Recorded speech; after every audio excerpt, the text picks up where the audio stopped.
Hi, I'm Daniel. I'm a 38-year-old high school history teacher, married to Sarah for 14 years, and father to two amazing kids, Jake, who's 13, and Emma, who's 9. For the longest time, I thought we had a pretty standard family dynamic. Sure, we had our disagreements about parenting styles, but doesn't everyone? I believed we were on the same team. I was wrong. It started small, or at least I didn't notice it at first. One evening after dinner, Jake was supposed to be doing his homework. I'd told him an hour earlier, no video games until his essay was done. I walked into the living room and found him on his PlayStation. "Jake, what did I tell you?" I said, reaching for the controller. "Mom said it was fine," he replied without looking up from the screen. "What do you mean, Mom said it was fine?" Sarah walked in from the kitchen, dish towel over her shoulder. "Daniel, relax. He's been working hard all week. One night won't hurt." "That's not the point. We agreed on rules." "Rules can be flexible," she said, cutting me off. "You're always so rigid about everything." Jake smirked slightly, still playing his game. I felt something twist in my chest, but let it go. 2 weeks later, Emma came home with a note from her teacher about missing homework assignments. I sat her down at the kitchen table. "Emma, this is the 3rd time this month. You know the rule. If you don't finish your homework, no TV that night." Emma's lower lip trembled. "But Daddy..." "No buts, sweetie. Rules are rules." She ran to find Sarah, and within minutes, my wife appeared. "Daniel, she's 9 years old. You're being too harsh." "I'm being consistent. She needs to learn responsibility." "She's a child, not a soldier in training." Sarah turned to Emma. "Go watch your show, honey. Daddy's just in a bad mood." Emma's tears dried instantly. She hugged Sarah and skipped off to the TV room. "Sarah, you just completely undermined me in front of her. I saved her from your overreaction. There's a difference between discipline and being a tyrant." "A tyrant? For enforcing homework?" "You heard me." She walked away. That night, I called my brother Tom, a family therapist. "Tommy, I need advice. Sarah keeps overruling my parenting decisions." "How often are we talking?" Tom asked. "Almost daily now that I think about it." "That's a problem, Dan. Kids need consistency from both parents." "What does she say when you bring it up?" "That I'm too rigid, too harsh. Always some variation of me being the problem." "Have you tried couples counseling?" "She refuses. Says we don't need strangers in our business." "That's concerning, brother. Very concerning." The breaking point came 3 weeks later. Jake had been caught vaping at school. The principal called both of us in. In the car afterward, I was furious. "Jake, you're grounded for a month. No phone, no games, no going out with friends." "Dad, come on. This isn't negotiable. You could damage your lungs, you broke school rules, and you lied to us about where you were getting money for those vapes." Sarah, driving, glanced at me. "Daniel, don't you think that's excessive?" "Excessive? He's 13 and smoking." Jake sat silently in the back seat. That evening, I heard voices from Jake's room. I stopped outside the door. "But Mom, Dad said..." "Don't worry about what Dad said." Sarah's voice was clear, unmistakable. "He overreacts to everything. Just lay low for a few days and you can have your phone back. I'll talk to him." "What about being grounded?" "We'll work around it. Your dad doesn't need to know every time you go out. Just tell him you're going to the library or something." My blood ran cold. I stood there frozen as my wife actively taught our son to deceive me. "Mom, isn't that like lying?" Jake's voice wavered. "It's called survival, honey. Sometimes we have to protect ourselves from unreasonable people. Your dad loves you, but he doesn't always know what's best. That's what I'm here for." I walked downstairs, grabbed my keys, and drove to Tom's house without a word to anyone. Tom opened the door, took one look at my face, and pulled me inside. "What happened?" I told him everything I'd overheard, every word. "She's actively telling him to deceive you?" Tom's professional composure cracked. "Dan, that's not just undermining, that's parental alienation." "What do I do?" "Document everything, every incident, dates, times, what was said. Do you have any proof?" "Just what I heard tonight." "Can you record conversations?" "Virginia's a one-party consent state." "I'm not sure I want to go there." "Dan, listen to me as your brother and as someone who deals with family dynamics professionally. This is serious. She's systematically destroying your parental authority and teaching your kids that rules don't matter if they can manipulate the right parent." Over the next 2 weeks, I started paying attention. Really paying attention. Emma's teacher, Mrs. Rodriguez, called me at school. "Mr. Thompson, I wanted to discuss Emma's behavior." "What's going on?" "She's become quite defiant. When I ask her to follow classroom rules, she says, 'My mom says I don't have to listen if I think the rules are stupid.'" "She said what?" I'm sorry to be so direct, but we've noticed a pattern. It started a few months ago. Emma used to be a model student. Mrs. Rodriguez, I'm so sorry. I had no idea it had gotten this bad. Is everything okay at home? I'm working on it, I said, my voice tight. That evening, I sat down with Emma alone.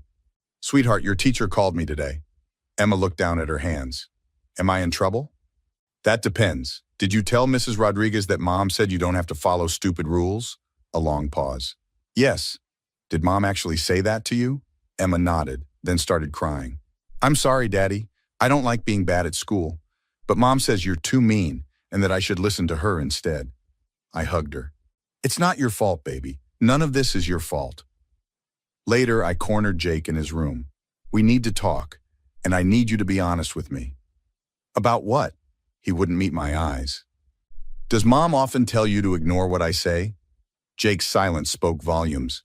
Jake, please, I'm not angry at you. I need to understand what's been happening. He finally looked up.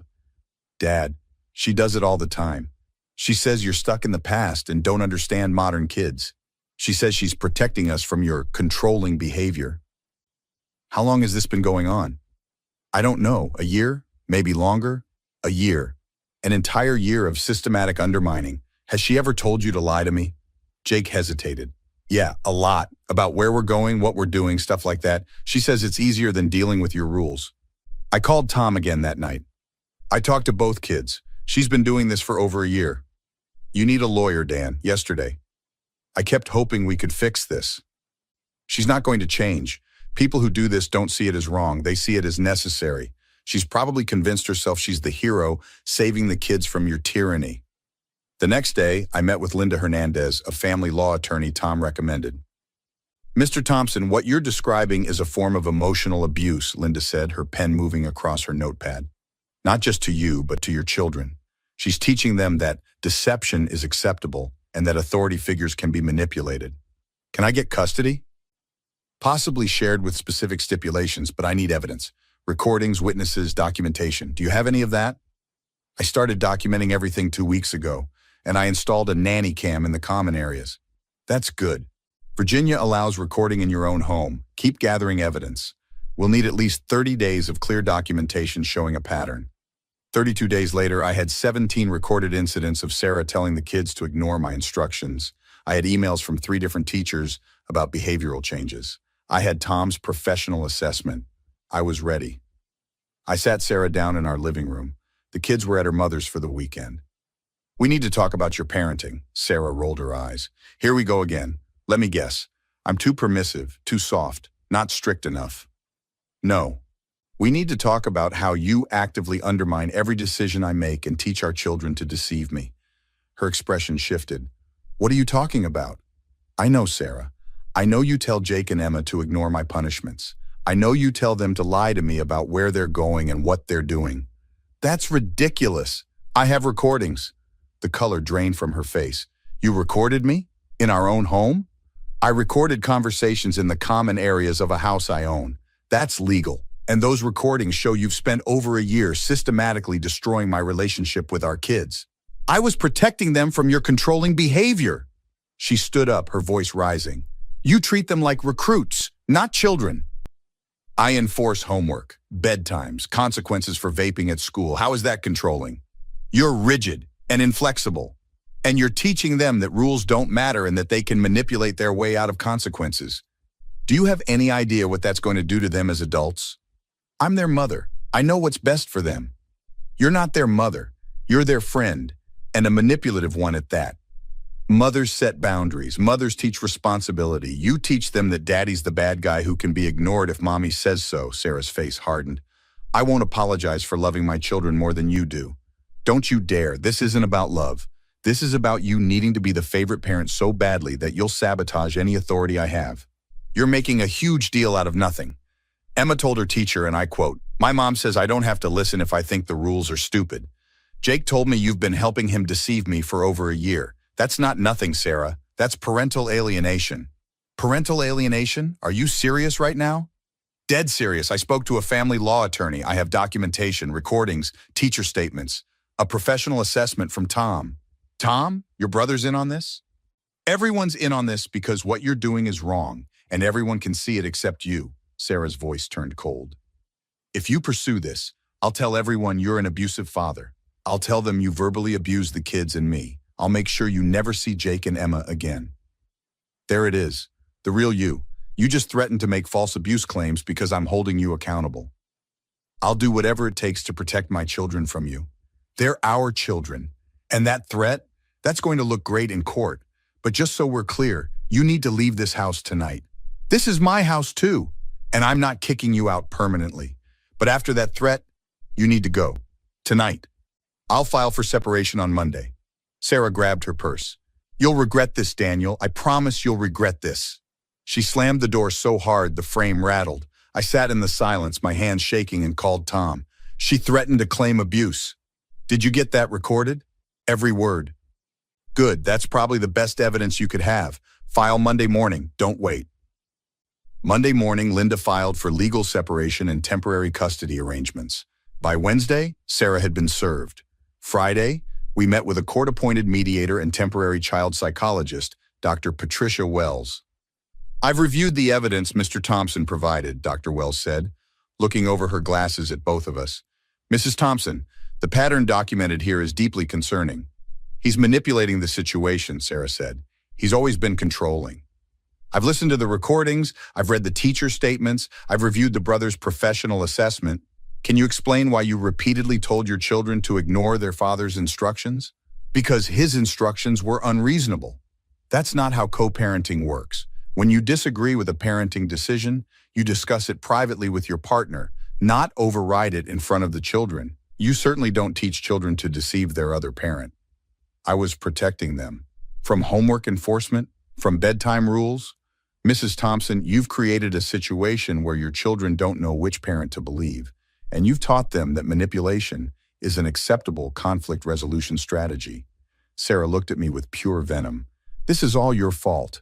My fault? You're the one who spent a year teaching our kids I don't matter. You don't matter. You're just a paycheck and a sperm donor. The mediator cleared her throat. Mrs. Thompson, I strongly suggest you refrain from such comments. Over the next 6 weeks, the legal process ground forward. Temporary arrangements gave us alternating weeks with the kids, with the stipulation that Sarah attend co-parenting classes and individual therapy. Jake pulled me aside during my first week with them under the new arrangement. Dad, I'm sorry. I'm really sorry I lied to you. Jake, this wasn't your fault. You were put in an impossible position. Mom keeps saying you're trying to turn us against her. I'm not. I'm trying to make sure you have two parents who can work together even when they don't live together. Are you and Mom getting divorced? Probably, buddy. But that doesn't change how much we both love you and Emma. Emma, overhearing from the doorway, came in crying. I don't want you to divorce. I held both of them. Sometimes adults can't fix what's broken between them, but you know what never breaks? My love for you two. That's forever, no matter what. 3 months into the separation, Sarah made one final attempt. She showed up at my door late one evening. Daniel, can we talk? About what? Us. This. I've been in therapy and I realize I made mistakes. Can we try again for the kids? No? Just like that? No? Sarah, you spent over a year systematically undermining me as a parent. You taught our children that deception was acceptable. When I confronted you, you threatened to falsely claim abuse. There's no coming back from that. People make mistakes. I said I'm sorry. You're sorry you got caught. You're sorry there were consequences. You're not sorry for what you did. If I'd never found out, you'd still be doing it. That's not fair. What's not fair is what you did to our family. What you're still doing by refusing to take real responsibility. I hope therapy helps you, Sarah, genuinely. But not for us. For you and for whatever relationship you'll have with Jake and Emma going forward. So that's it? 14 years of marriage and you're just done? You were done a year ago when you decided I was the enemy instead of your partner. You just didn't tell me. She left without another word. 6 months later, we had a final custody arrangement. Shared custody with specific requirements that Sarah continue therapy and co-parenting classes. The kids were in counseling, learning healthy boundaries and appropriate conflict resolution. Tom came over for dinner one night, just me and him. How are you doing, really? He asked. Better. The kids are adjusting. We're building a healthier dynamic. And Sarah? Still in therapy from what I hear. She's better with the undermining, at least when it comes to documented communication. I think the reality of court orders scared her straight. You did the right thing, Dan. I know it was hard. Hardest thing I've ever done. But every time Jake or Emma follows through on something, I ask without checking with Sarah first, or tells me the truth about something without hesitating, I know it was worth it. They're lucky to have you. I'm lucky to have them, and to have you in my corner. We clinked our beer bottles together. Looking back, I wish I'd acted sooner, but I'm grateful I acted at all. My kids are learning that both parents matter, that rules exist for reasons, and that healthy relationships don't require one person to be diminished for another to feel important. Sometimes the hardest part of parenting isn't raising your kids. It's protecting them from the person who should be helping you do exactly that. Have you ever experienced a situation where someone systematically undermined your authority? How did you handle it? Share your story in the comments below. If this story resonated with you, please like, comment, and subscribe for more true stories about overcoming family challenges. Remember, you're not alone, and standing up for what's right, even when it's hard, is always worth it.